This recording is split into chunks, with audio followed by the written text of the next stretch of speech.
반갑습니다, 여러분.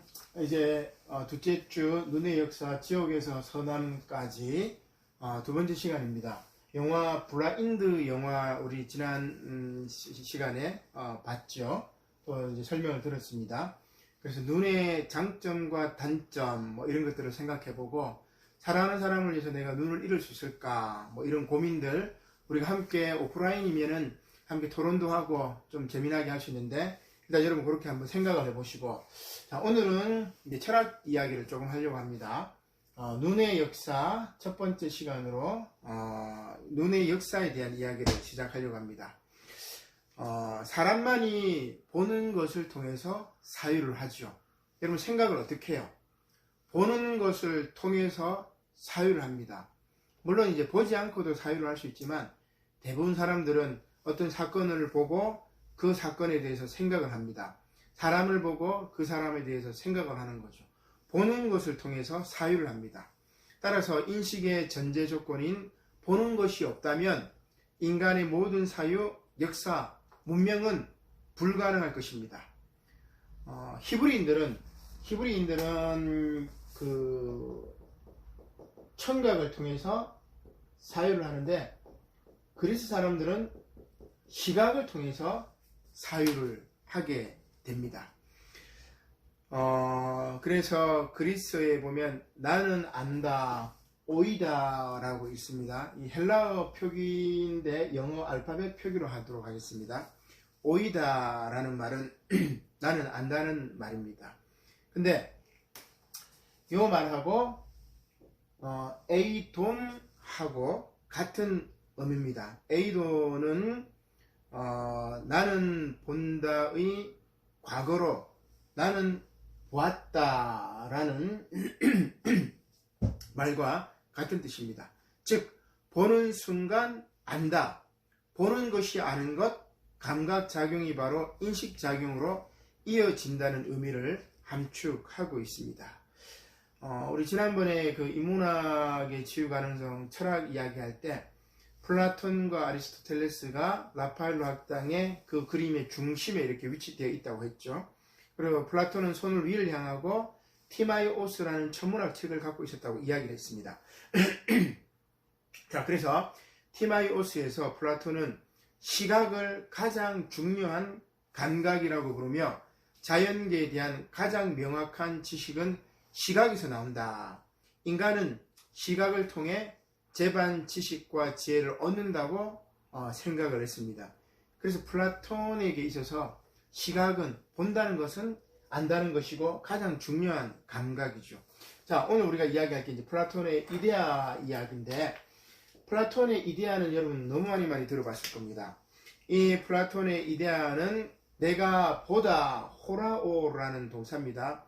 내가 보다라는 호라오 동사의 제2단순 과거 부정사 보여준 것, 이데임. 이제 문법은 여러분 생략하고, 보여진 것, 즉, 이 이데인의 과거 분사가 뭐냐면은 이데아입니다. 보여졌던 것, 이렇게 볼 수가 있겠죠. 자, 그러면 이데아는 보여졌던 것, 요 개념 우리가 생각을 하고, 이제, 이제 플라톤의 철학에 대해서 한번 살펴보도록 합시다.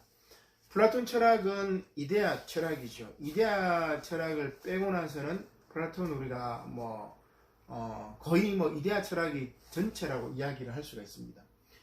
유명한 동굴의 비유나 선분의 비유 이렇게 있는데, 선분의 비유를 치면은 여러분 어때요? 이렇게 선분이 있으면은 제일 위의 영역은 이데아고 현실 영역이고 그림자 영역 시뮬라크르 이렇게 얘기를 하죠. 그래서 항상 위로 상승하려고 하는 게 플라톤 철학의 핵심입니다. 플라톤 철학 그 대화편에 보면은 위를 향하여 이런 이제 문구들이 한 번씩 나오는데 대부분 이렇게 상승하려고 하는 거죠. 상승의 철학 어디로 상승해요? 바로 이데아입니다. 그래서 플라톤 철학의 형이상학을 제가 이제 이렇게 그림으로 이렇게 그려보는데 너무너무 중요한 이야기입니다. 이 책 내용은 플라톤 책의 국가론에 나옵니다. 국가론 10권에 보면은 에르의 이야기가 나옵니다. 그리스 군인 에르에 대한 이야기. 그리고 이 에르시나 플라톤 국가의 에르시나하고 파이돈이라든지 그리고 향년이라든지 파이드로스라든지 이런 대화편들이 있어요. 이런 것들을 다 종합해 가지고 지금 플라톤 철학의 형상학을 이야기하려고 합니다. 여러분 기말 시험에 꼭 나옵니다. 이 그림 에르시나 이야기, 서양 그리스의 형이상학 너무너무 중요합니다. 인문학의 가장 기본적인 이야기이기 때문에 여러분 충분히 숙지를 하고 있어야 돼요. 자, 그러면 에르시나 이야기는 뭐냐? 그리스 병사였던 에르가 전쟁에 나가서 죽습니다. 그리고 그 시체를 이제 시신을 가지고 와요. 그리스에는 이 시신을 한 10일이 지나면 이제 장작더미 위에 올려가지고 불을 태우지요. 그래서 며칠이 지났는데 죽었던 에르가 다시 깨어나게 됩니다. 죽었던 에르가 다시 깨어나가지고 사람들에게 이야기를 해요. 내가 죽어보니까 어떻더라 하면서 이야기하는 게 플라톤 국가론 10권 제일 마지막에 국가론의 결론으로 이렇게 이야기한다고도 볼 수 있습니다. 그 이야기가 나옵니다. 자, 그것을 이제 파이드로스라든지 파이돈이라든지 심포지움, 학년이라는 책하고 전반적으로 요약을 해가지고 취합을 해서 나름대로 이제 구상했던 형이상학 도식인데 한번 봅시다. 에르가 죽은 다음에 어떻게 해요? 긴 통로를 향해서 자기 영혼이 빠져나간대요. 그리스 사람들은 소마, 세마라는 말을 씁니다. 소마는 몸이고 세마는 감옥이죠. 우리의 영혼이 육신의 감옥에 갇혀 있다. 이런 이야기. 그러면 우리의 영혼은 원래 어디 있었어요? 이데아에 있었습니다. 이데아에 있었던 우리의 영혼이 타락을 통해서 이제 어떻게 해요? 레테강을 지나서 육신의 몸 소마에 들어와 버려 가지고 감옥에 유배되는 거예요. 그러면 구원이라는 것은 뭐예요? 그리스 사람들의 구원이라는 것 혹은 죽음이라는 것은 뭐예요? 영혼이 몸의 감옥을 벗어나서 다시 이데아 세계로 가는 것. 이게 그리스 사람들의 죽음에 의해 형이상학적인 도식입니다. 소크라테스가 죽기 전에 친구에게 그렇게 이복의 크리톤, 내가 그 아스클레피오스에게 닭 한 마리를 빚졌네. 잊지 말고 갚아주게. 이렇게 이야기를 해요. 아스클레피오스는 누구냐면 의술의 신이에요. 그러니까 의술의 신에게 닭 한 마리를 빚졌다는 말은 무슨 말입니까? 자기 병이 나았단 말이에요. 그래서 그 병이 나았다는 대가로 닭 한 마리, 즉 의료 이제 뭡니까 치료비겠죠. 치료비를 이제 대신 갚아달라 이 이야기입니다. 그러면 소크라테스는 뭐라고 생각했어요? 내가 독약을 먹고 지금 죽지만 내가 이게 죽는 것은 뭐예요? 병이 나은 거다. 소마 세마 육신의 감옥에서 벗어나서 내 영혼이 엘리시온으로 가기 때문에 의술의 신이었던 아스클레피오스에게 닭 한 마리를 갚아달라고 그렇게 이야기하는 겁니다. 그리스 사람들의 행위상이 그래요. 자, 아무튼 육신의 감옥에서 빠져나가서 쭉 가면은 4개의 강을 지납니다. 첫 번째는 비통의 강. 여러분 죽으면 좀 이렇게 억울하잖아요. 비통합니다. 그 다음에 두 번째로는 시름시름 알아요. 내가 왜 죽었을까 하면 시름시름 앓는 비통의 강을 지나갑니다. 그 다음에는 이 모든 것들을 다 태워버리는 불의 강을 지나요. 파이어, 불의 강을 지나서 이 모든 것들을 다 태워버립니다. 그 다음에 태운 것조차도 잊어버리는 망각의 강을 지나게 돼요. 그러면 이 모든 것들을 다 잊어버리겠죠. 망각의 강을 딱 지나요. 재미있는 것은 그리스어로 진리라는 게 뭐냐면 망각에다가 부정어 A를 붙이고 명사형으로 이하를 붙입니다. 알레테이아. 알레테이아가 그리스 사람은 진리라고 생각해요. 비망각. 즉 이데아 세계에 있었던 영혼의 기억들을 잊지 않는 것이 진리라는 말이에요. 그래서 내 이데아 세계에 있는 그 진리를 끄집어내야 되겠죠. 끄집어내는 것은 산모가 아기를 낳듯이 진리를 잉태하는 거예요. 그래서 소크라테스의 교육론을 뭐라고 얘기하냐면 산파술. 산파가 이제 그 산모가 아기를 잘 낳도록 이렇게 인도하잖아요. 산파술이라고 얘기하고 그 산파술의 핵심이 뭐예요?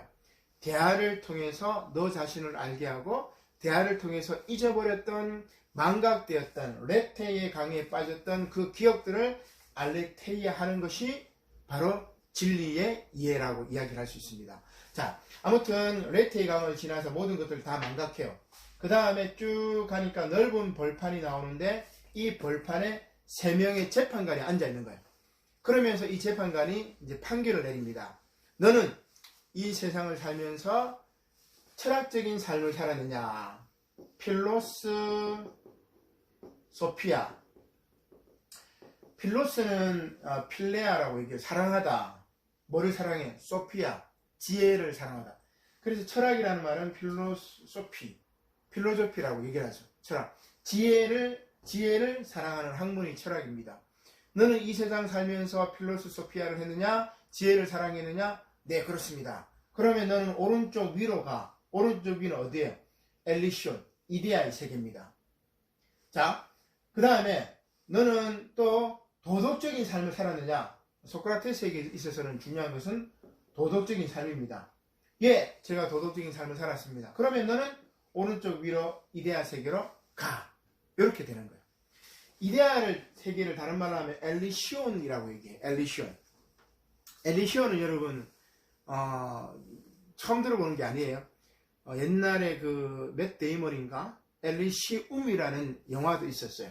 거기는 이제 지구가 있으면은 지구 밖에 우주 공간에 반지 모양의 거대한 우주 정거장을 만들었죠. 거기가 엘리시움입니다. 엘리시움은 라틴어 말이고 엘리시오는 히라보 발음입니다. 같은 말이에요.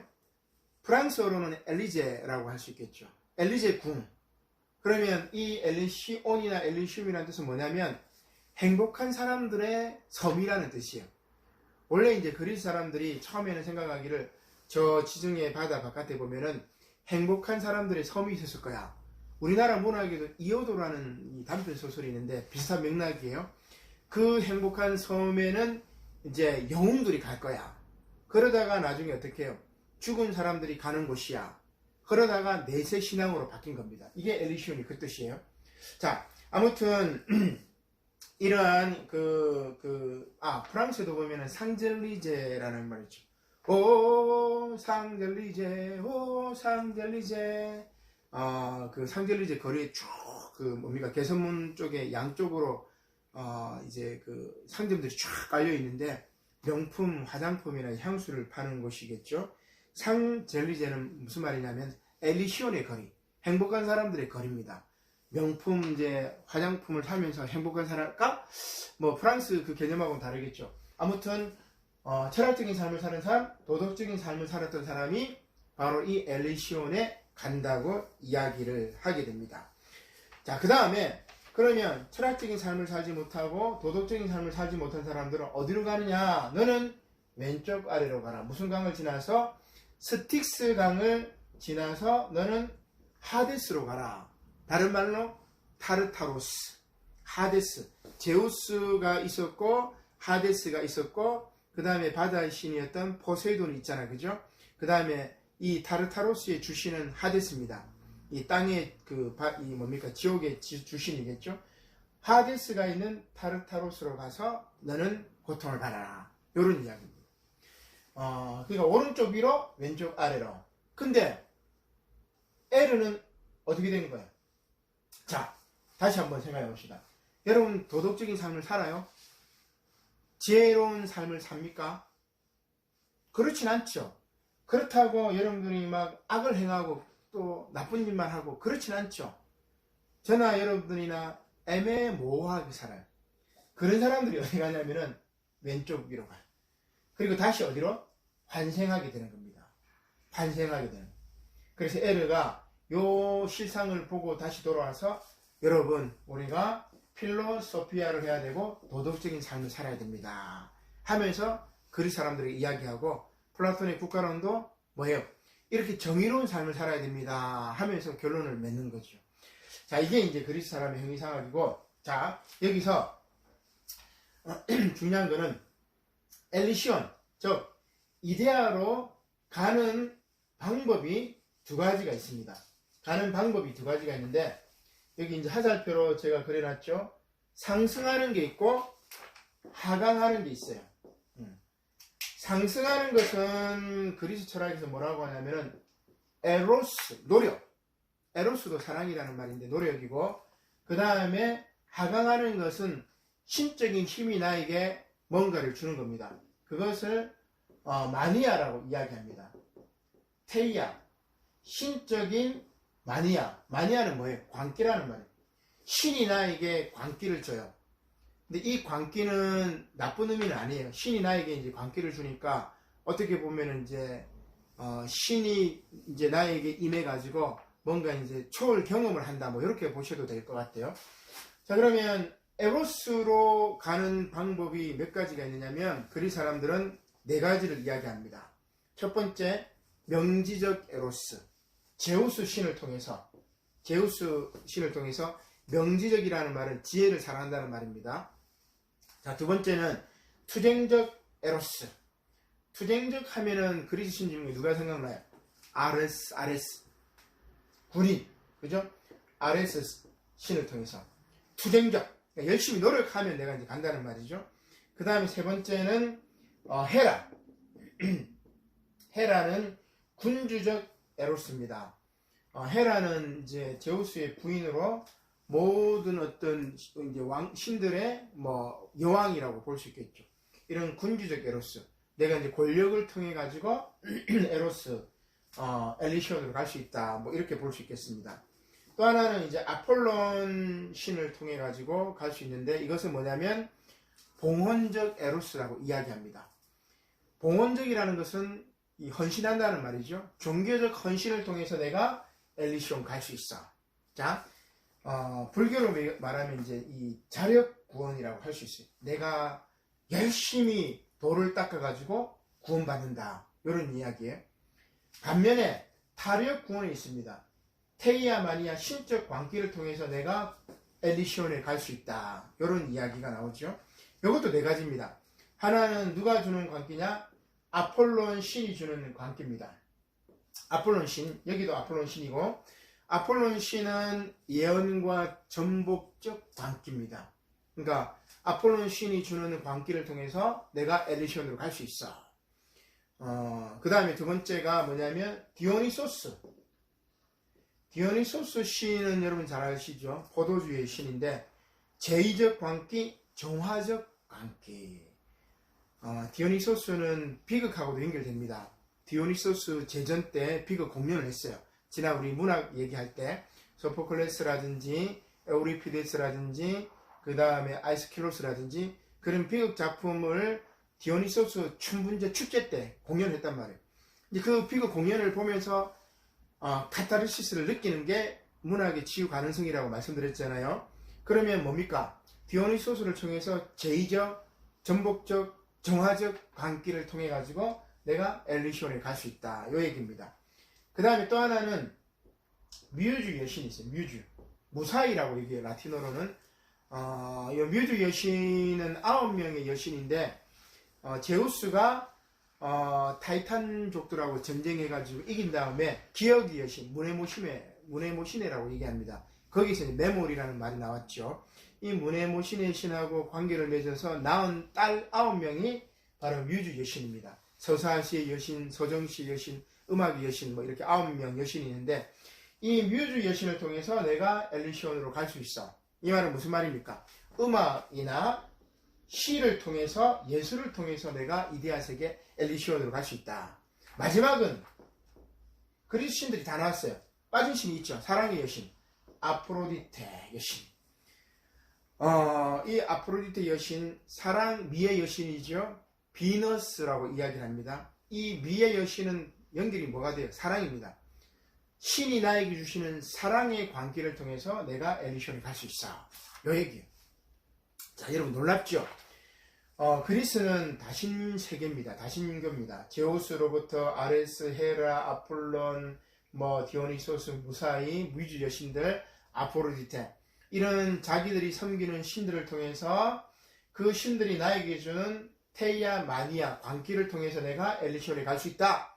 혹은 나의 신이 나의 어떤 에로스 신이 이제 주는 것일 수도 있겠지만 그 내가 섬기는 신을 통해서 이 에로스를 부여받아서 나의 노력을 통해서 이데아로 갈 수 있다고 생각했던 것이 바로 그리스 사람들의 생각이라고 이야기를 할 수 있습니다. 자, 요것들 모두 다 이데아, 본다라는 것, 다 보는 것하고 연결되어 있어요.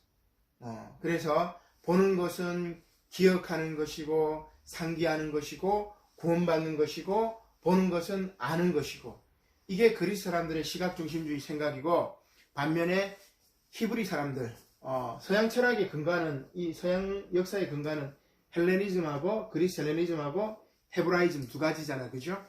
그리스 사람들은 시각을 중시 여겼지만 히브리 사람들은 청각을 중요시 여깁니다. 그래서 보는 것은 타락이에요. 성서 창세기에 보면은 아담과 하와와 이야기가 나오는데, 선악과를 보암직하니 먹음직하고 지혜롭게 할 만큼 하다, 뭐 이런 얘기 나와요. 그러니까 보는 것을 통해서 이 세상에 타락이 왔다고 생각합니다. 반면에 듣는 것을 통해서 구원이 임한다고 이야기합니다. 그래서 구약 성서에 보면 엘리야입니까? 거기 보면 하나님은 천둥 번개도 있지 않고 세미한 소리로 하나님이 말씀하신다고 얘기를 해요. 그래서 이제 들리는 것의 중요성을 이야기하죠.